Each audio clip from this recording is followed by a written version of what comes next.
Siyempre, congratulations, Ramona.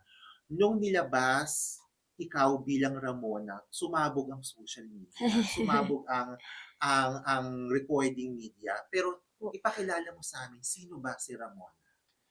Well, ito ako. Ito naman ako. Um, ayun na masasabi ko. Ang Yes. weird sagutin ng tanong, sino ba si Ramona? Ito Correct, lang correct. ako, me. Bakit napili mo si Ramona bilang music person?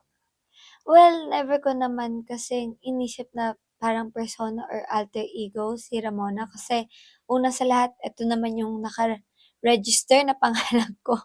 Ako naman talaga si Ramona.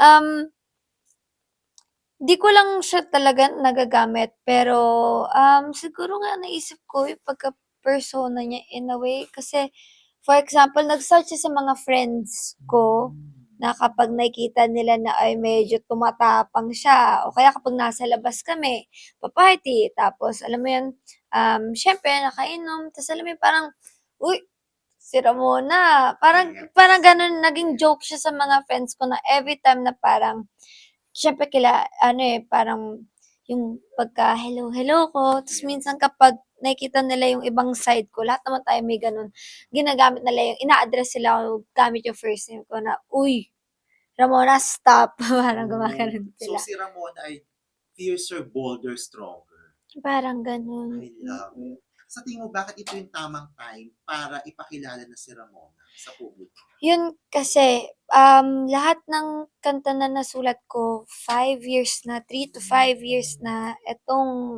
buong music na 'to, ang tagal na, 18 pa lang ako and lagi ako naghahanap ng right timing, lagi akong naghahanap ng timing, kailan ko ba 'to malalabas bawat taon may issue sa'kin yung mga tao, bawat taon may parang iskandalo, bawat taon may iba't ibang lagi ko inisip paano ko kaya malalabas yung music ko nang walang natatamaan or walang tingin nila na para dito, para kanya, sinulat ko 'to para dito, nang walang ibang issue ta's naisip ko, alam mo hindi dadating yun.